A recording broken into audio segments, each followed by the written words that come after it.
So hello everyone, welcome to Siddhi's Commerce Cafe.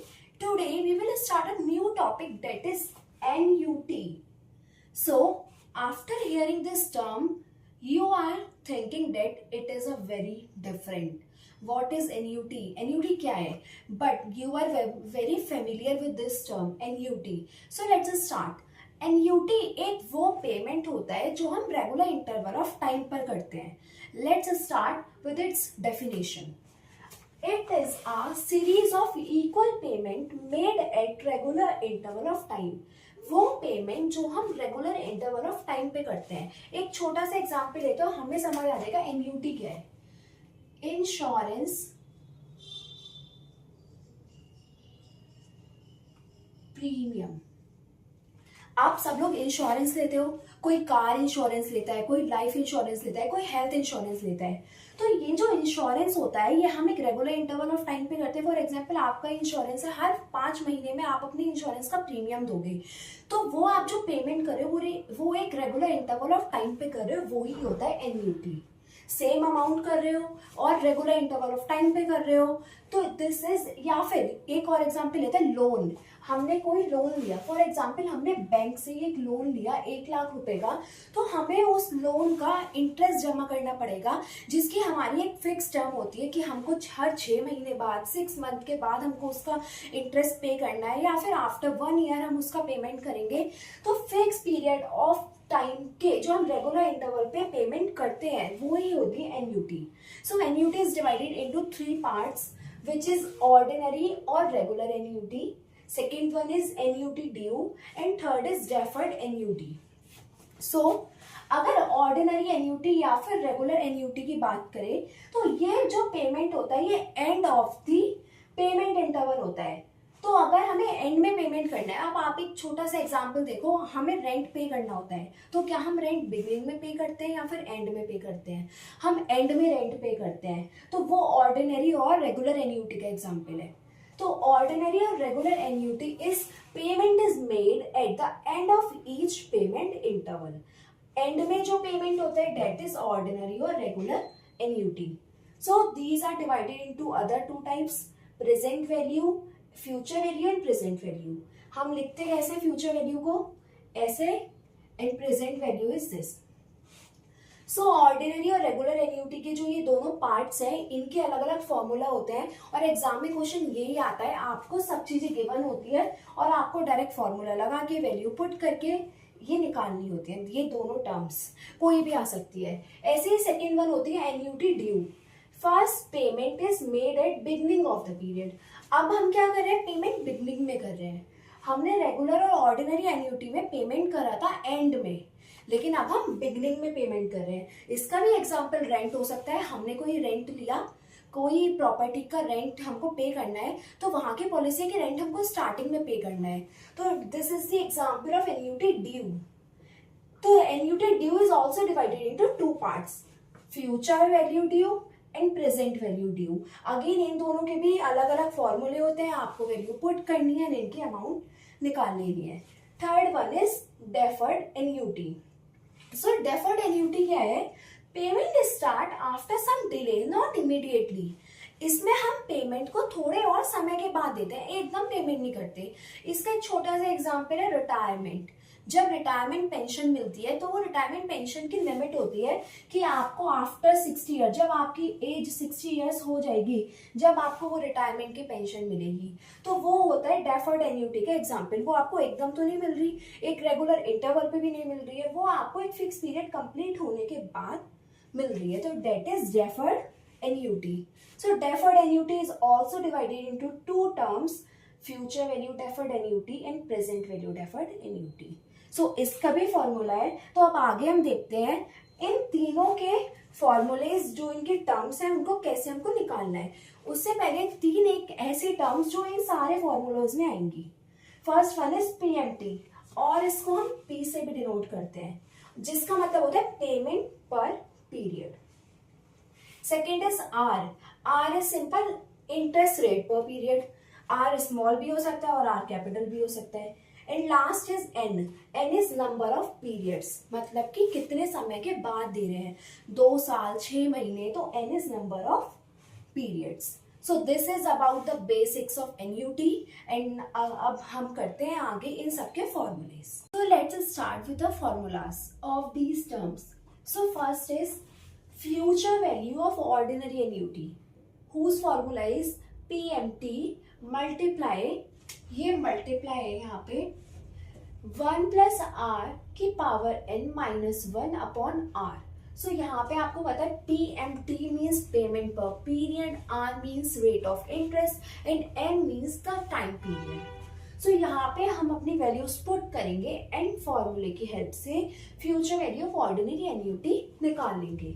ऐसे ही present value of ordinary annuity PMT multiply 1 minus 1 plus R raise to the power minus n upon R. So ऐसे ही हम present value of ordinary annuity भी निकाल लेंगे.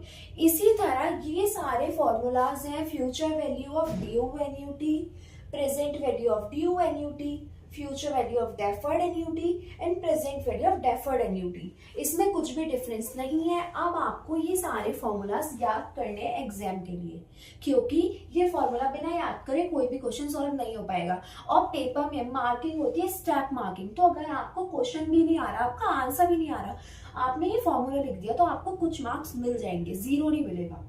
तो ये फॉर्मूलाज याद कर लेना, यहाँ से फोटो ले लो, स्क्रीनशॉट कर लो और अपनी कॉपी में ये फॉर्मूलाज नोट डाउन कर लेना. एक चीज है जो थोड़ी अलग है, present value of deferred annuity में एक टर्म आई है माइनस के. अभी तक हमने देखा एन. सो व्हाट इज के? सबसे पहले डेफर्ड एन्युटी क्या थी? जो रेगुलर नहीं होती थी और एक डिले के बाद पेमेंट होता था, जैसे कि पेंशन. तो पेंशन कौन सी थी? डेफर्ड एन्युटी थी. तो अब हमने एक एग्जांपल लेते हैं कि हमको ये बताया कि हमको पेंशन 2 साल के बाद मिलेगी. तो 2 साल के बाद पेंशन मिलेगी, तो टाइम पीरियड क्या हुआ? और 2 साल के बाद मिलेगी और वो जो पेंशन थी वो हर 6 मंथ के इंटरवल पे थी. तो इसका मतलब है कि हर 6 महीने 1 साल में 2 बार मिलनी थी और फिर 2 साल में देनी थी और 6 महीने पे. तो हमारे नंबर ऑफ पीरियड्स कितने हो गए? 1 साल में 2 बार मिलती, दूसरे साल में भी 2 बार मिलती, तो इक्वल टू 4. इसका मतलब ये जो हमारा n है इसको हम k बोलेंगे. कितने डेफर्ड पेमेंट पीरियड के बाद मिली? 4. तो this is the meaning of k. ऐसे हम k को निकालेंगे.